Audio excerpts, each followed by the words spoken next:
Ispahani Mirzapur zero আওয়ারে স্বাগত জানাচ্ছি। দর্শক, আমি তৌহিদ শান্ত আপনাদের সঙ্গে আজকে আছি।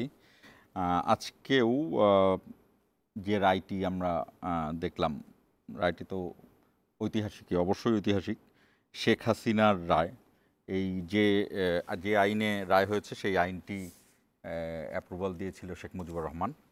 আমি জানি না, বিভিন্ন গণমাধ্যমে এইটা নিয়ে তেমন কোনো কথা হয় না, অথবা গণমাধ্যমের জায়গা থেকে ওনারা অনেকেই জানেন না। কেউ বলেছেন যে এই আইনটা নতুন করা হয়েছে, কেউ আমাদের সাথে একজন আইনজীবী আছে, আমরা এটা নিয়ে কথা বলবো আজকে।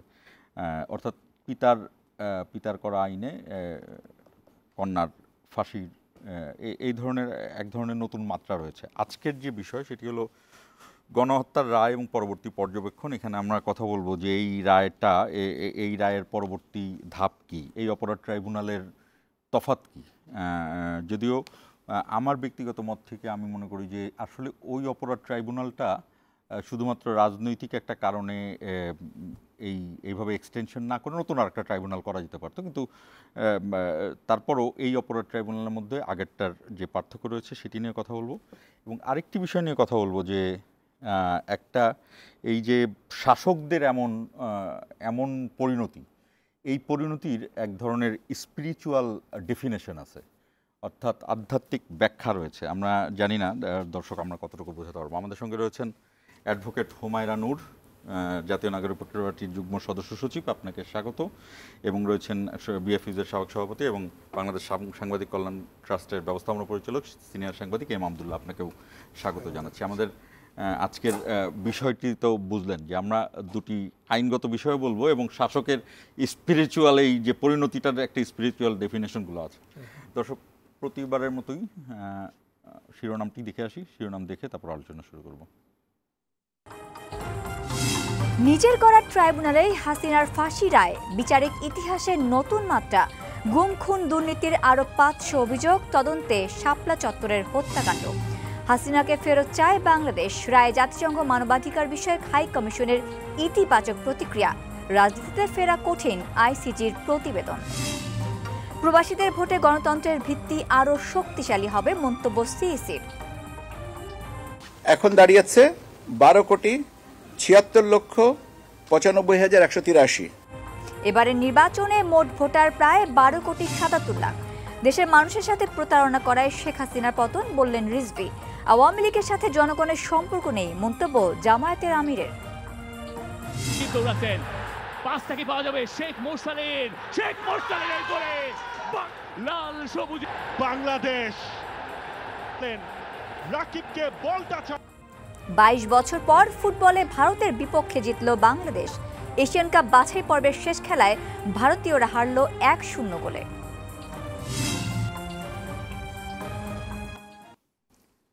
দর্শক, আলোচনা শুরুর আগে বাংলাদেশ দলকে অভিনন্দন জানাচ্ছি। আপনারা শিরোনামটি দেখছিলেন, আজকে ভারতকে বাংলাদেশ হারাতে পারলো 22 বছর পর, এবং শুরুতেই এক গোলে, মোরসালিনের গোলে বাংলাদেশ এগিয়ে যায় এবং এর মধ্যে এই 90 মিনিটের মধ্যে ভারত আর কোনো গোল দিতে পারেনি। এই জন্য অভিনন্দন থাকলো বাংলাদেশ দলের সদস্যদের প্রতি। হুমায়রা নূর, আপনার কাছে আর আমি কি আপনাকে অ্যাডভোকেট হিসেবে যাব না রাজনৈতিক দলের নেতা হিসেবে যাব? কোনো সমস্যা নেই, দুইটাই আমার আমি অ্যাডভোকেট হিসেবে যাই।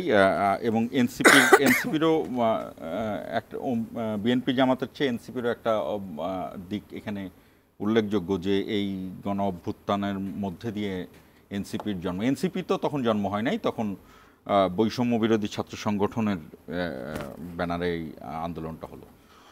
আমি জানতে চাই যে আপনি কি ছিলেন রায়ের সময়, বা রায়ের ইয়েতে আপনাদের যে দলের অবস্থান, সেই জায়গা থেকে শেখ হাসিনার যে ফাঁসির রায় হলো এবং 3টি চার্জে রায় হয়েছে, তো আমৃত্যু কারাদণ্ড একটা আর ফাঁসির রায় 2টা হয়েছে, এইটা শেষ পর্যন্ত কি পরিণতি হতে পারে, বা আপনারা কি চান, পলিটিক্যালি আপনারা কি চান? আচ্ছা, ধন্যবাদ। আর লিগালি কি পরিণতি, দুটাই বলবেন।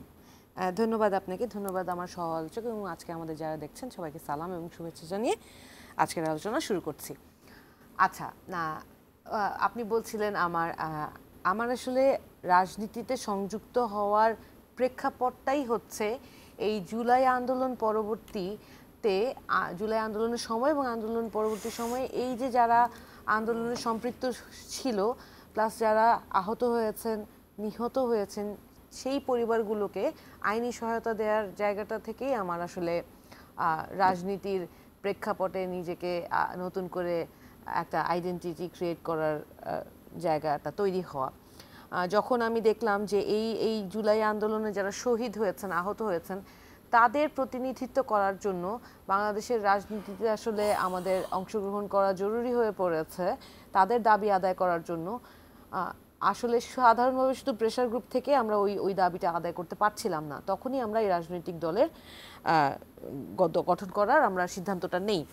এখন দেখেন, শুরু থেকে এই পর্যন্ত, অভ্যুত্থানের পর থেকে এই পর্যন্ত আমাদের প্রথম এবং প্রধান দাবি কিন্তু এটাই ছিল যে এই যে এতগুলো মানুষ, খোদ জাতিসংঘের রিপোর্ট এসেছে 1422 জনের মতো, বাট অ্যাকচুয়াল হিসাব করলে 2000-এর উপরে হবে। এখনও অনেক আহতরা আছেন যারা আসলে কষ্ট পেয়ে ভুগে, আজকে একজনের খবর পাচ্ছি, কালকে একজনের খবর পাচ্ছি, এই ধরনের ঘটনা এখন পর্যন্ত আমরা দেখতে পাচ্ছি। বহু মানুষ, প্রায় 30,000-এর মতো মানুষ আছে যারা কোনো দিন আর নিজের চোখে দেখতে পারবে না, নিজের পায়ে হাঁটতে পারবে না, একটা হাত নেই, এইভাবে পঙ্গু করে দেওয়া হয়েছে তাদেরকে। এইভাবে নিরস্ত্র মানুষদেরকে, নিরপরাধ মানুষদেরকে নৃশংসভাবে তাদের উপরে এই ধরনের অত্যাচার, জুলুম করা হয়েছে।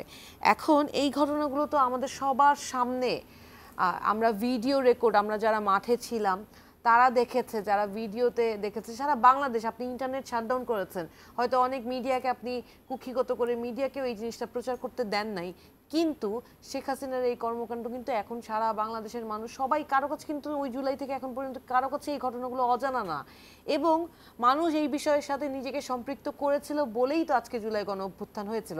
আমাদের প্রথম এবং প্রধান দাবি ছিল এই গণহত্যার বিচার নিশ্চিত করতে হবে, এবং জুলাইয়ের যে শহীদ আহতরা আছে তাদের স্বীকৃতি দিতে হবে জুলাই সনদের মধ্য দিয়ে, এবং ফ্যাসিবাদী কাঠামোর যেই বাংলাদেশে বিদ্যমান ফ্যাসিবাদী কাঠামো, সেই কাঠামোর পুনর্বিনির্মাণ করে একটা নতুন সংবিধান প্রণয়ন করতে হবে। আমরা আমাদের দাবিতে আমরা কিছুটা সফল হয়েছি এই রায়ের মাধ্যমে।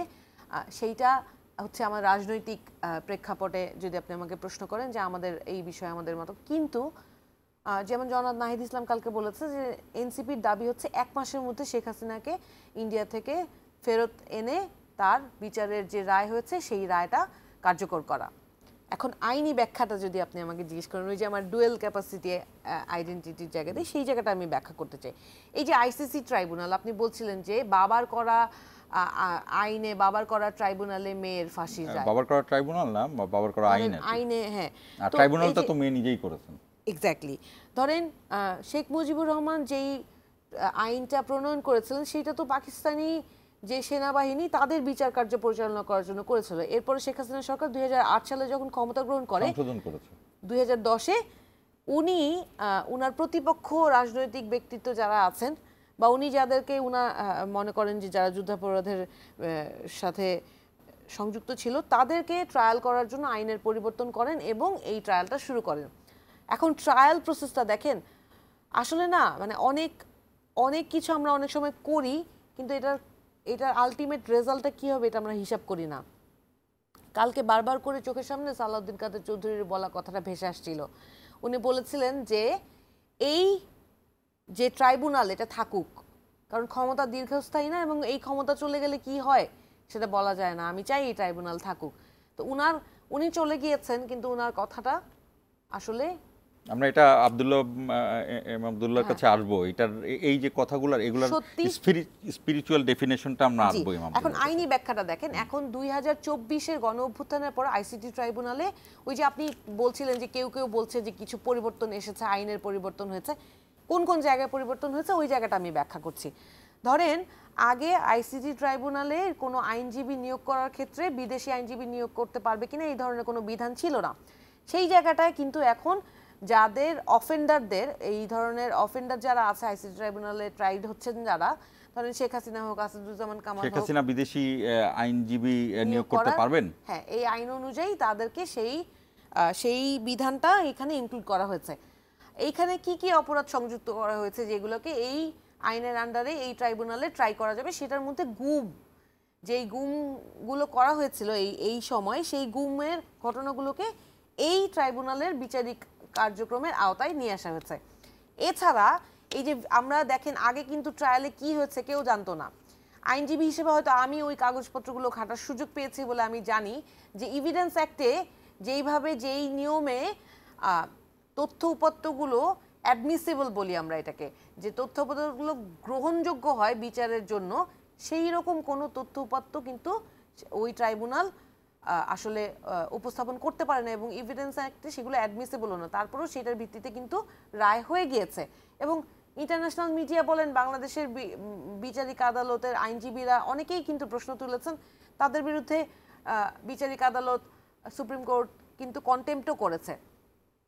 কিন্তু এখন এই যে বিচারিক কার্যক্রম, এইটা ভিডিও কনফারেন্সিং এর মাধ্যমে সারা বাংলাদেশ না সারা বিশ্ব যাতে দেখতে পারে সেইটার ব্যবস্থাও করা হয়েছে।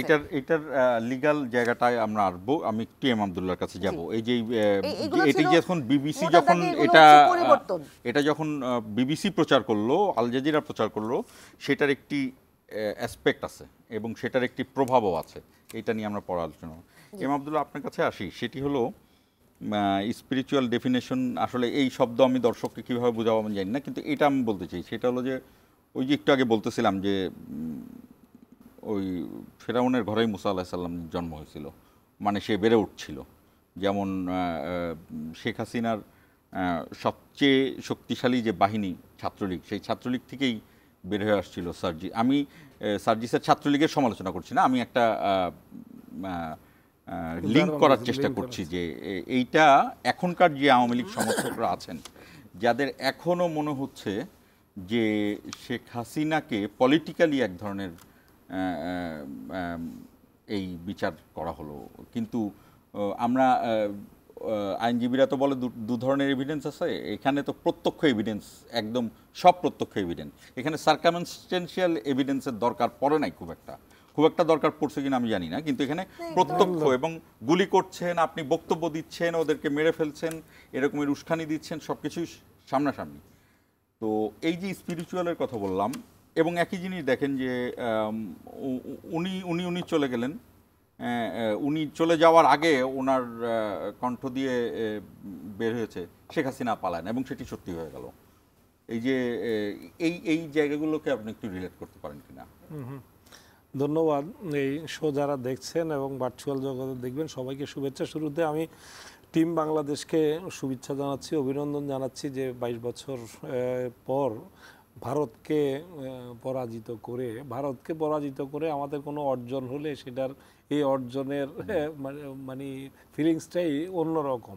এটা কোনো ভারত বিদ্বেষের কারণে না, কারণ প্রতিবেশী দেশ হিসেবে ভারত কখনো বাংলাদেশের মানুষকে মানুষ হিসেবেই গণ্য করে না। এই ধরনের অ্যাটিটিউড থেকে বাংলাদেশের নতুন প্রজন্ম বিশেষ করে দেখবেন যে ভারতের ব্যাপারে সাংঘাতিকভাবে বিদ্বিষ্ট হয়ে আছে। তো সেই জায়গাটা থেকে এটাকে এনজয় করছে অন্যভাবে, উচ্ছ্বাসটা অন্যরকমই। এই মুহূর্তে এই জয়টা একটা আলাদা গুরুত্ব রাখে। বিশেষ করে একদিন আগে যে রায় এবং যাকে ফাঁসি দেওয়া হয়েছে তাকে আশ্রয়দাতা যে দেশ, এই দেশের বিরুদ্ধে আমাদের এ ধরনের একটি জয়, এটার আলাদা একটা তাৎপর্য আছে।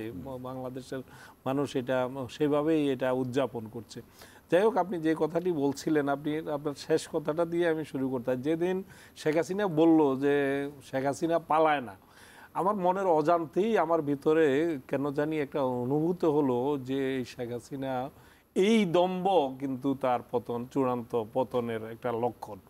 যখন এটা বারবার শুনছিলাম আর আমার ভিতরটাতে কেন যেন যে এটা আল্লাহ এ ধরনের অহংকারীকে, আল্লাহ বলেছেন যে অহংকার হচ্ছে আমার গায়ের চাদর, এটা নিয়ে টানাটানি করা। তো সেই জায়গাটাতে তার এই ধরনের দম্ভক্তির পরে আমার কাছে কেন যেন আমার মনে হয়েছে যে এটাই বোধহয় চূড়ান্তভাবে পতনের লক্ষণ। আপনি শুধু তাই না, আপনি গত 15 বছরে তার প্রত্যেকটি বক্তব্য, প্রত্যেকটি আপনার সংসদে বলেন, প্রেস কনফারেন্সে বলেন, যেটা তেলের যে প্রেস কনফারেন্সগুলো হতো, তেলের ছড়াছড়ি, তেলের ড্রাম নিয়ে আমাদের ভাই বেরাদাররা যেতেন, সেখানেও এমনভাবে বেঞ্চি কেটে প্রতিপক্ষকে তুচ্ছ তাচ্ছিল্য করার যে মানসিকতা, এক ধরনের পারভার্টেড লেডি হিসেবে মনে হতো সব সময়।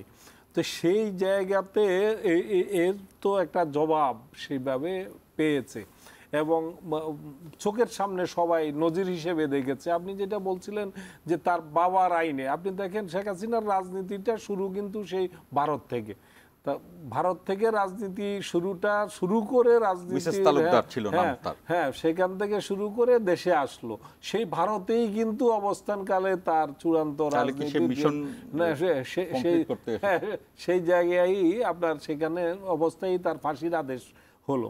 এবং তার রাজনীতিটা তার বাবার পরিচয়ে রাজনীতি, নিজস্ব স্বকীয় রাজনীতি কখনোই করে নাই। সবসময় বক্তব্য, যে কোনো বক্তব্য, যে কোনো ভাষণ শুরু হচ্ছে যে বাবাকে দিয়ে, বাবার এই, বাবা দেশ, বাবার এই হলো তালুকদারি, বাবার তালুকদারি, সেটা এখন উত্তরাধিকার সূত্রে আমার তালুক। এই যে একটা মনোবৃত্তি, সেই বাবার, যেটা আপনি বলছিলেন যে বাবার আইনে এবং তার নিজের গঠন করা ট্রাইব্যুনালে তাকে আজকে প্রাণদণ্ডের মুখোমুখি হতে হলো নিজের গর্ততে। হ্যাঁ, নিজে আপনি শুধু তাই না, আপনি বলেন যে শুধু সবগুলো গর্ত কিন্তু সে নিজেই মানে খুঁড়ে গেছে এবং সেটাতেই পড়ছে। এই যে আজকে আওয়ামী লীগের কারো পক্ষে সে এখানে বাংলাদেশে আর ফিরে আসা সম্ভব নয়, আওয়ামী লীগের রাজনীতি ফিরে আসা সম্ভব নয়। কিভাবে? কারণ এই দেশে প্রতিপক্ষকে নির্মূল করার জন্য শেখ হাসিনা যে ইনস্ট্রুমেন্টগুলো সে ব্যবহার করেছিল, সেগুলো এখন কিন্তু তার বিপক্ষে ব্যবহারের জন্য প্রস্তুত হয়ে আছে। আপনি যদি বলেন নজরদারি ইকুইপমেন্টগুলো, এগুলোর কারণে কিন্তু বাংলাদেশে আর কোনো তার পক্ষে, তার দলের পক্ষে কোনো রকম এখানে একটা প্রতিরোধমূলক কোনো রকম রাজনীতি বা আন্দোলন কোনো কিছু গঠন করা সম্ভব না, কোনো গড়ে তোলা সম্ভব না। কারণ নজরদারি ইকুইপমেন্ট, সেই ইসরায়েল থেকে আনা নজরদারি ওই ইকুইপমেন্টগুলো দিয়ে, প্যাগাসাস যেটা, এটা দিয়েই শেখ হাসিনা বুঝতে পেরেছে, ধরে নিয়েছিল তার সরকারকে পতন ঘটাইতে পারবে না। কারণ আগেভাগেই সব জেনে যাচ্ছে কে কোথায় আছে, লোকেট করতে পারছে। ইভেন এমন ডিভাইস আছে যে ডিভাইসে আমরা এখন এখানে কথা বলছি, ডিভাইসটা এখান থেকে 300-400 মিটার দূরে ওই ডিভাইসটা দিয়ে আমাদের এখানকার কথাগুলো সেখানে রিসিভ করা যাচ্ছে। এইভাবে করে করে কিন্তু বিরোধী দলের আন্দোলন, বিরোধী পক্ষের যে সর্বোচ্চ নীতি নির্ধারণী একটা লিংক করেন যে তারও কল রেকর্ড সবগুলো এইভাবেই বের হলো এবং এই রায়টা কল রেকর্ডের উপরই হলো। এই কল রেকর্ড, নজরদারির যে ইনস্ট্রুমেন্টগুলো, সেখানেই সেই কল রেকর্ডই আজকে তার এখানে চূড়ান্ত পরিণতির জন্য সেটা ব্যবহৃত হয়েছে। তো এইটা আল্লাহ তো দুনিয়াতেই যে দেখিয়ে দেন, সেটা কিন্তু এটার জ্বলন্ত একটা উদাহরণ। আপনি যদি ভারতের সাথে আমাদের যে সম্পর্কের জায়গাটা, এই জায়গাটাতে ভারত এখন তাকে আশ্রয় দিয়েছে, প্রশ্রয় দিয়েছে, কিন্তু চূড়ান্ত বিচারে ভারতকে এক সময় ভাবতে হবে যে এই শেখ হাসিনাকে যখন আর রাজনীতিতে ফিরাইতে পারবে না, তখন চূড়ান্ত পরিণাম কিন্তু চূড়ান্তভাবে কিন্তু পরিণামটা তাকে বরণ করতে হবে। এটি নিয়ে বিরতির পরে আসবো। আমি ছোট একটা বিরতির যাচ্ছি, বিরতির আগে বলে যাই, সেটি হলো যে আমি এই যে ভারতের এই যে যেহেতু এই গণহত্যাটি জাতিসংঘ দ্বারা স্বীকৃত, সেই কারণে ভারতের উপরে কি চাপ পড়তে পারে, আসলে পড়বে কিনা, আর প্রত্যর্পণ চুক্তি যেটা ওদের সাথে আছে, সেই চুক্তিতে আসলে আমাদের কি আছে, এটা এই আলোচনাটা যাব সেকেন্ড হাফে। দর্শক আমাদের সঙ্গেই থাকুন, 1 মিনিট পরে ফিরছি।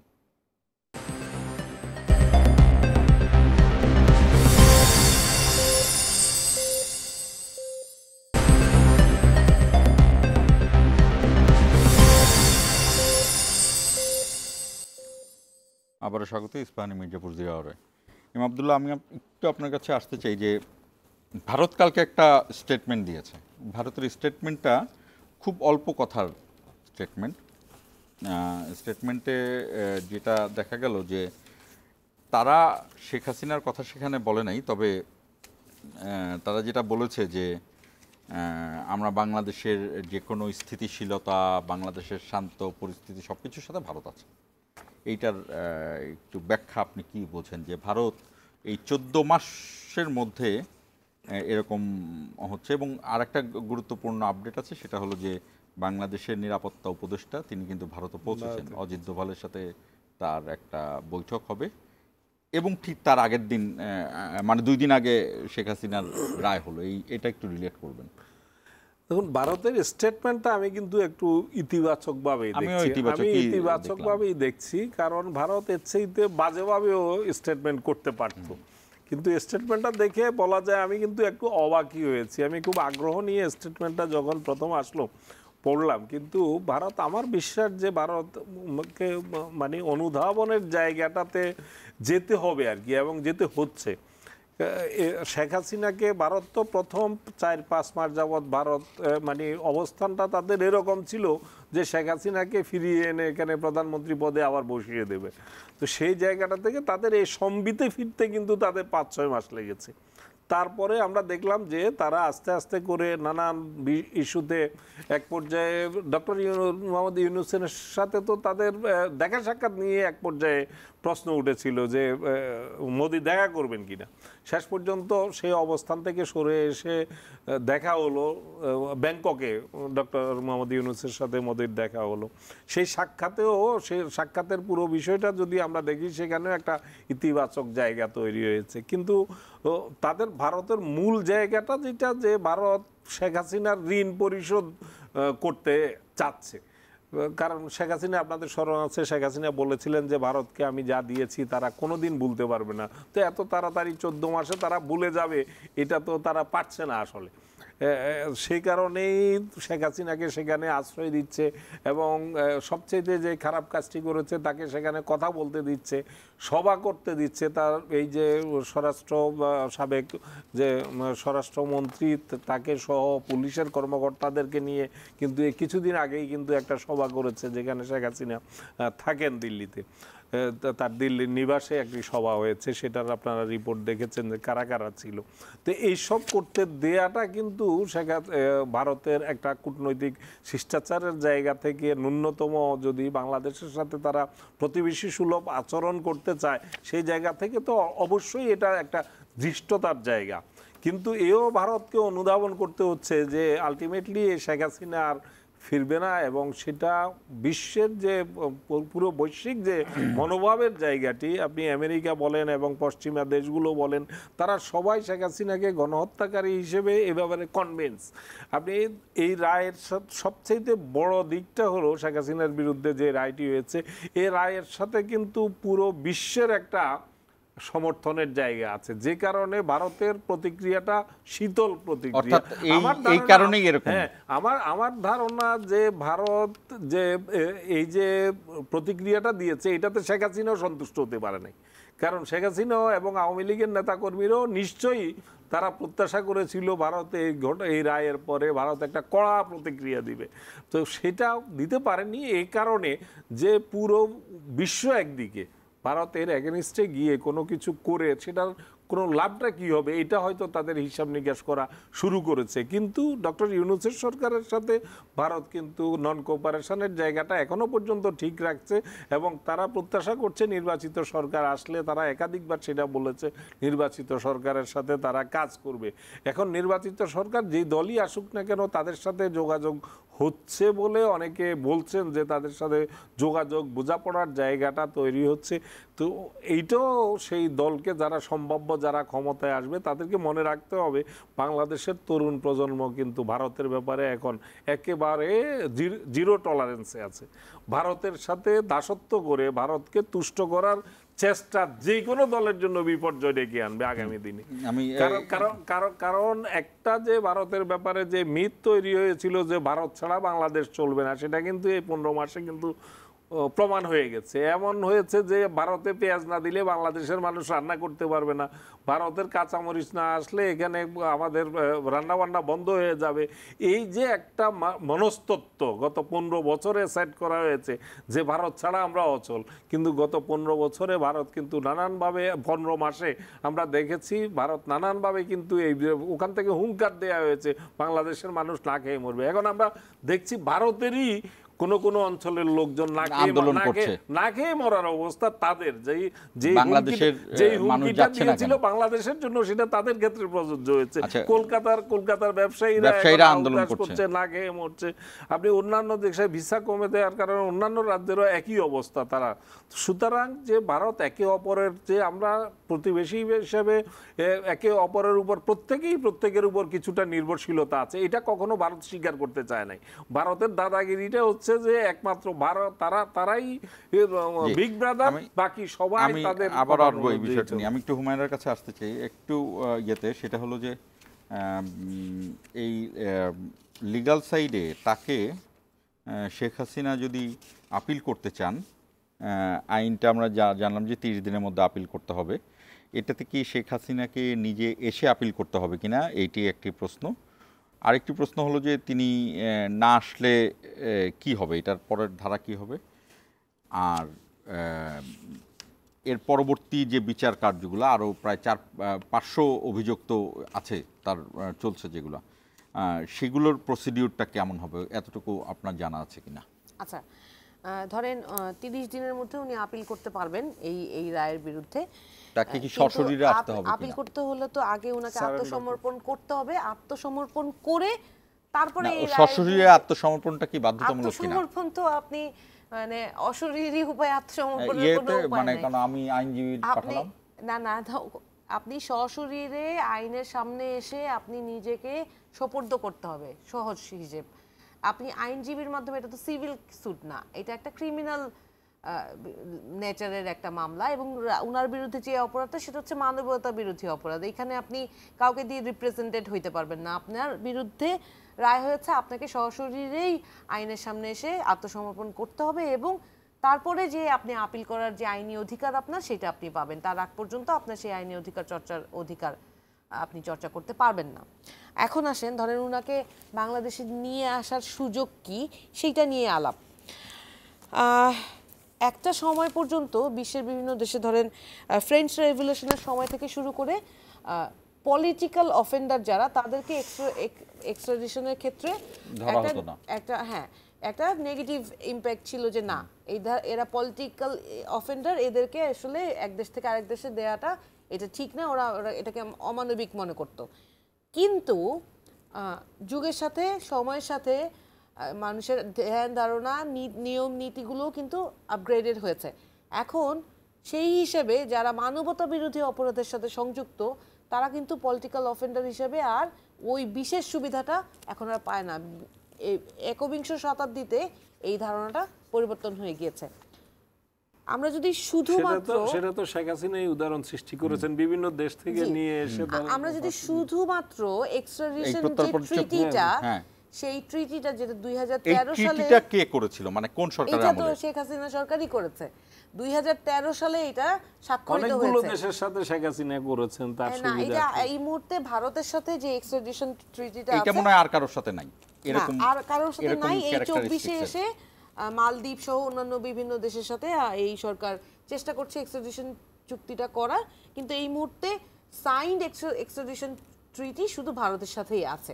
আচ্ছা, এই ট্রিটিতে কি বলা আছে? প্রথমে যখন 2013-তে এটা স্বাক্ষরিত হয়, তখনের পর এরপরে আরেকটু সামান্য পরিবর্তন হয়েছে, যেখানে বলা হচ্ছে 1 বছরের অধিক সাজাপ্রাপ্ত যারা, তাদেরকেই এই চুক্তির আওতায় ফেরত লেনাদেনার যেই ব্যাপারটা, সেইটা ইনকর্পোরেট করা হয়েছে। এবং 2015 সালে প্রথম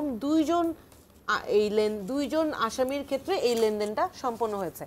এখন article 6 of this treaty explicitly সেইজ যে পলিটিক্যাল অফেন্ডার হিসেবে কেউ ওই বিশেষ সুবিধাটা, ধরেন তাকে আমরা এক্সট্রাডিট করব না, মানে তাকে ফেরত দেব না, এই সুবিধাটা পলিটিক্যাল অফেন্ডার হিসেবে পাবে না কারা?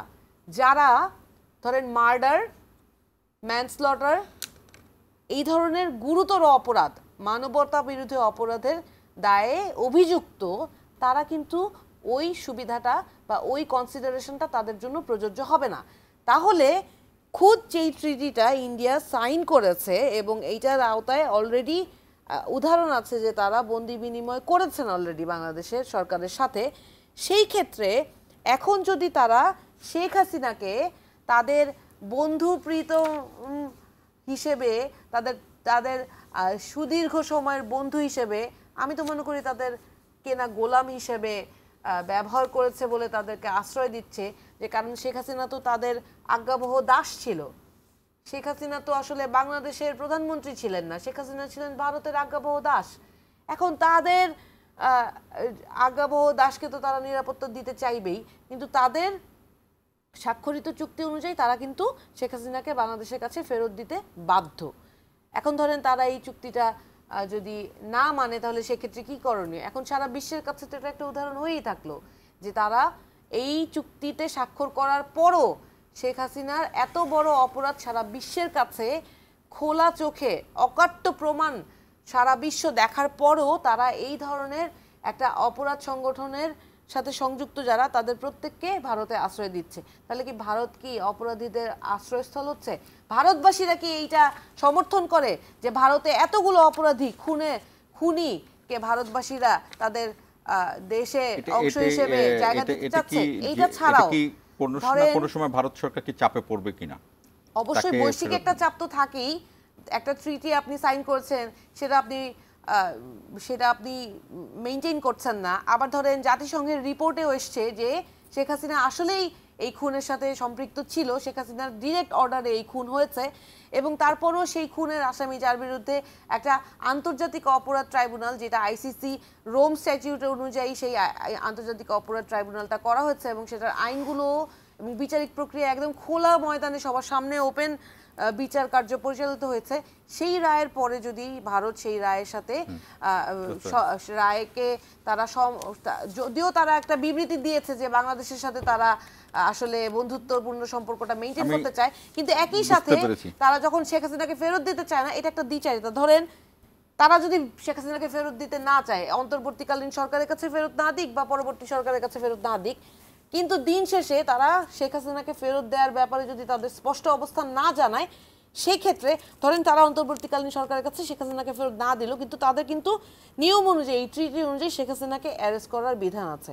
তাহলে তাদেরকে তাদের দেশেই শেখ হাসিনাকে হাউস অ্যারেস্ট করা হোক বা সারেন্ডার করিয়ে তাকে অ্যারেস্ট করায়, এবং এটা ধরেন পরবর্তীতে নির্বাচিত সরকারের কাছে তারা ফেরত দেবে, কিন্তু সেই বিষয়টা স্পষ্ট করতে হবে। না হয় যারা মুক্তিযুদ্ধের সময় আমাদেরকে সহায়তা করেছে বলে আমাদের বাংলাদেশের সমস্ত সুবিধা অদ্যাবধি, বাংলাদেশের জন্মের পর থেকে আজ পর্যন্ত বাংলাদেশের উপর তারা কর্তৃত্ব দেখায় এবং বাংলাদেশকে গ্রাস করছে আজ পর্যন্ত শুধুমাত্র মুক্তিযুদ্ধের সময় সহায়তা করেছে বলে, তাহলে তারা কি এই এতগুলো মানুষের হত্যা, এতগুলো মানুষের পঙ্গু হয়ে যাওয়ার দায়ও কি তারা নিবে শেখ হাসিনাকে আশ্রয় দেওয়ার মাধ্যমে?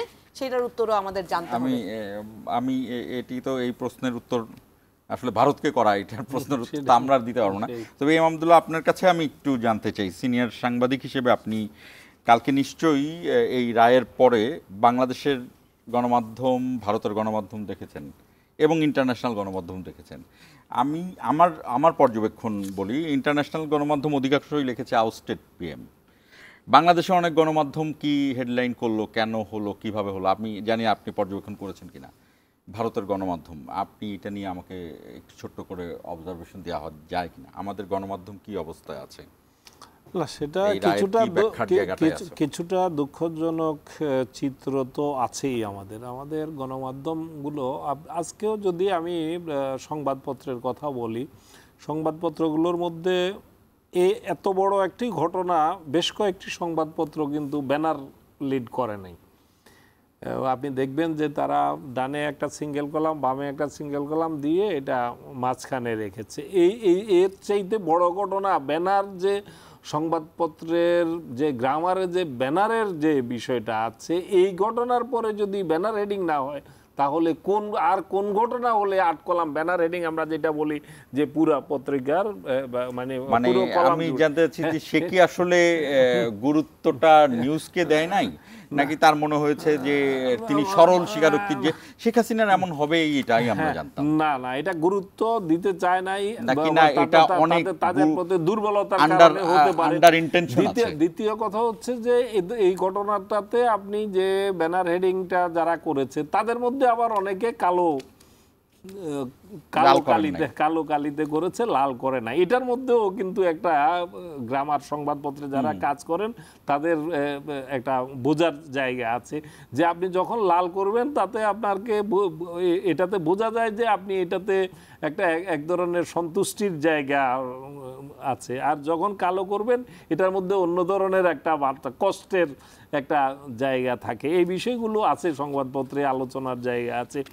সবচেয়ে বড় কথা হলো এই গণমাধ্যমগুলো, আমরা কালকে যদি আমরা টোটাল গণমাধ্যমগুলো যতটুকু আমি সবগুলো আমি আমার পক্ষে ফলো করা সম্ভব হয় নাই, কিন্তু যেই কয়েকটি অনলাইন এবং টক শো বা টেলিভিশনগুলোর নিউজের যে প্যাটার্ন আমি দেখেছি, যে অনেকেই খুব এক ধরনের, এটা হতে পারে এক ধরনের যে শেখ হাসিনা ফিরলে পরে না জানি এটা আবার কি হয়, এক ধরনের তাদের মধ্যে আতঙ্ক, তাদের মধ্যে একটা বিশ্বাস হয়তো রয়ে গেছে যে শেখ হাসিনা নিশ্চয়ই হয়তো ফিরবে, এ ধরনের একটা প্রবণতা থাকতে পারে। দ্বিতীয় কথা হলো, অন্যটা হলো পেশাদারিত্বের জায়গা থেকে দুর্বলতা। পেশাদারিত্বের জায়গা থেকে, মূল পেশাদারিত্বের মেধার অজ্ঞতা বা দুর্বলতার জায়গা থেকে হতে পারে। যেভাবে এ ধরনের একটি ইভেন্ট, এ ধরনের একটি ঘটনা যেভাবে কভার করা দরকার, অনেকের ক্ষেত্রে এখানে দুর্বলতাটা স্পষ্ট জায়গা আমরা দেখেছি।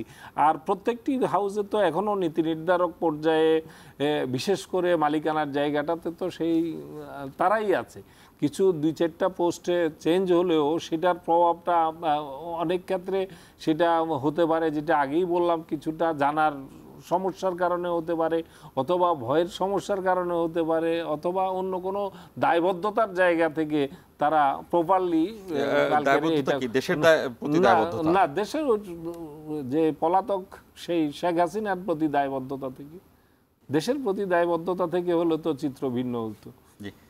আবারও একটা ছোট্ট বিরতি নিতে হচ্ছে। বিরতি থেকে ফিরে আমরা আলোচনায় যাব যে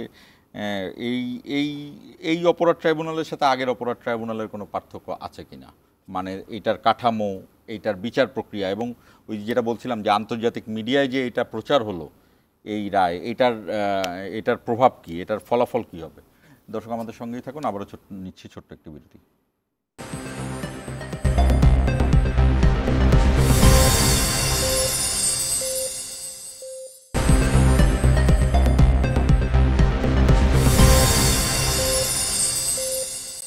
আবারও স্বাগত ইস্পাহানি মির্জাপুর জিরাওয়ারে। আমি যেটা বলছিলাম, হুমায়রা আপনার কাছে আসি, আমরা একদম শেষ প্রান্তে তো, খুব অল্প সময় আছে।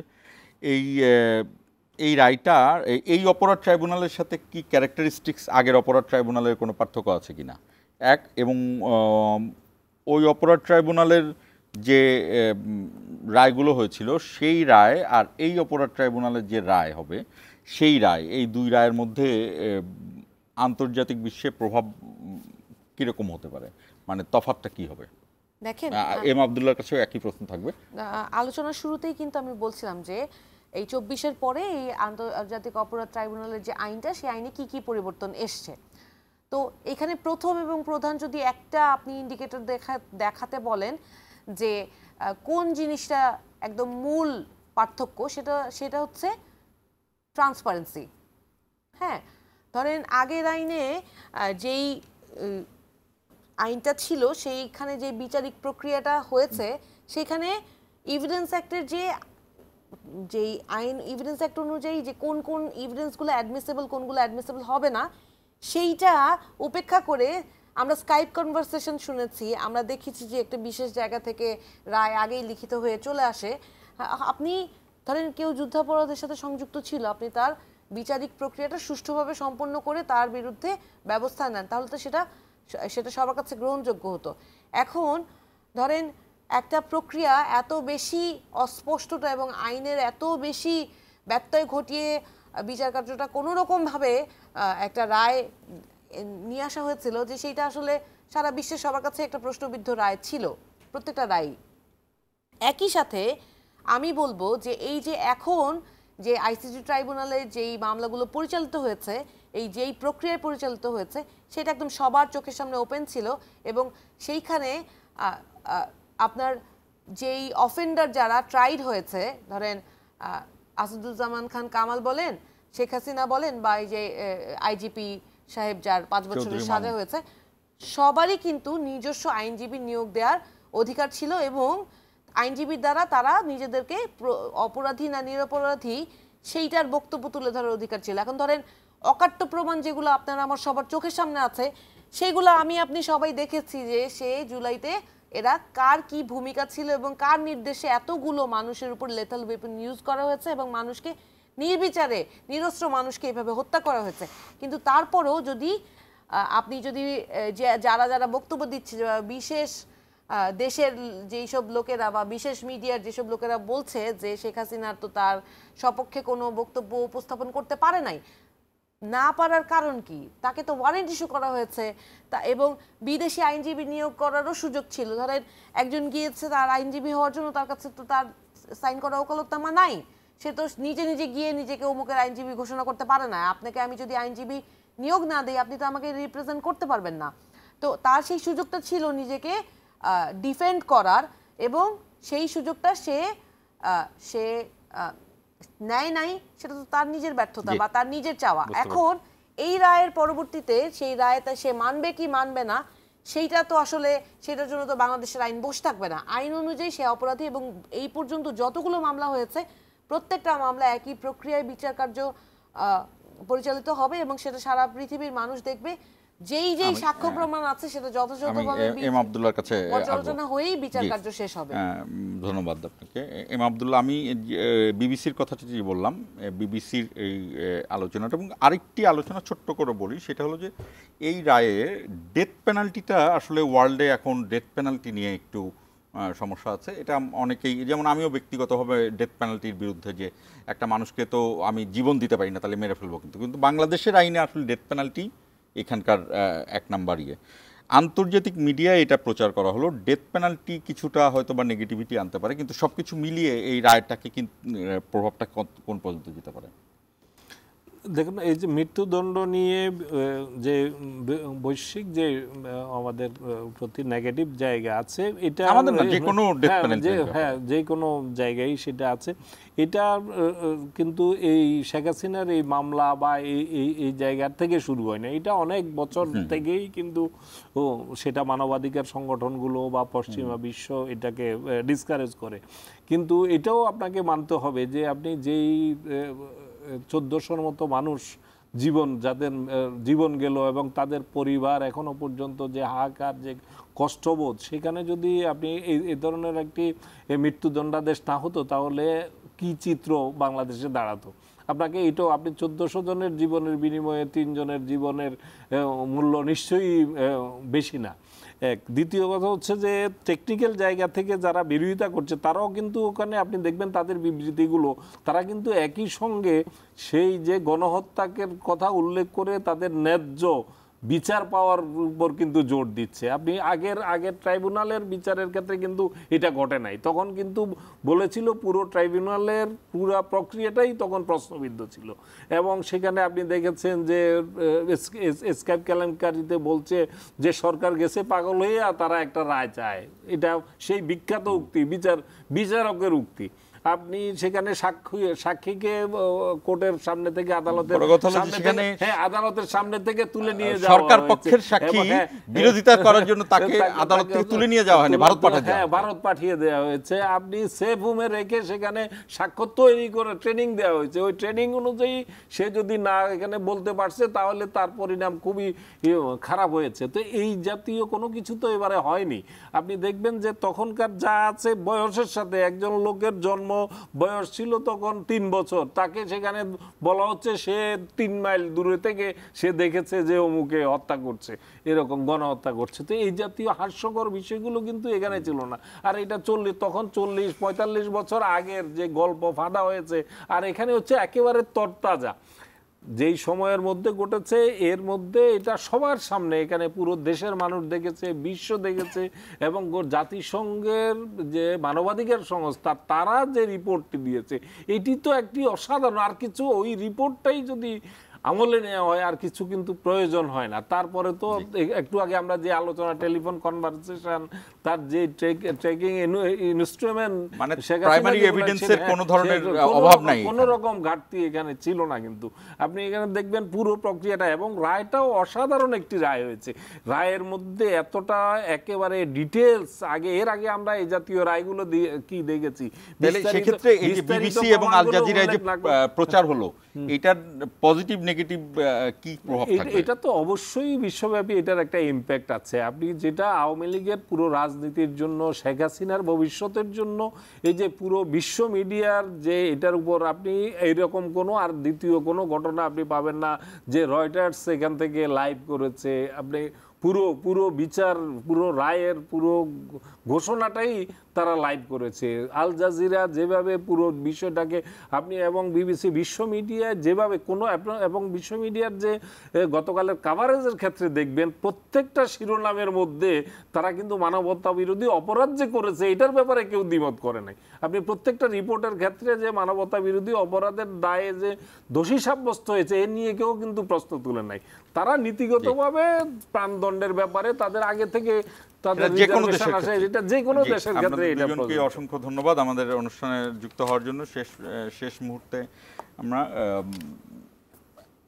শেখ হাসিনা তার আইনগত অধিকার এখানে নেবেন কিনা এটি তার বিষয়, এবং এটি একটি জটিল প্রক্রিয়ার মধ্যে আছে। তিনি যেহেতু আরেকটি দেশের অধীনে আছেন সেটি আছে। কিছু কিছু ভুল ধারণা আছে, অনেকে মনে করছেন যে তার এই রায়ের ফলে অন্য বিভিন্ন দেশে হয়তোবা তিনি এখন রাজনৈতিক আশ্রয় পাবেন, কিন্তু আসলে এইটি এখন আর সুযোগ নেই, পৃথিবীতে এই সুযোগটি নেই। এবং ওই সময়ই রাজনৈতিক আশ্রয়টা পাননি দেখেই তিনি ভারতে থাকতে পেরেছেন, ভারতেই থাকতে হয়েছে তাকে। তবে একটি আলোচনা থেকেই যায় যে আসলে আওয়ামী লীগের রাজনীতি কোথায় যাবে, এবং কারণ আওয়ামী লীগ যেহেতু একটি পরিবারের উপরে রাজনীতিতে নির্ভর করছে এখনও, সেই প্রশ্নটি থেকে যায়। এখন রাজনৈতিক কার্যক্রম নিষিদ্ধ, কিন্তু আগামীতে আওয়ামী লীগের রাজনীতি কোথায় যায় সেটি দেখার জন্য আমাদের অপেক্ষা করতে হবে। শেষ করছি ইস্পাহানি মির্জাপুর 0 আওয়ার।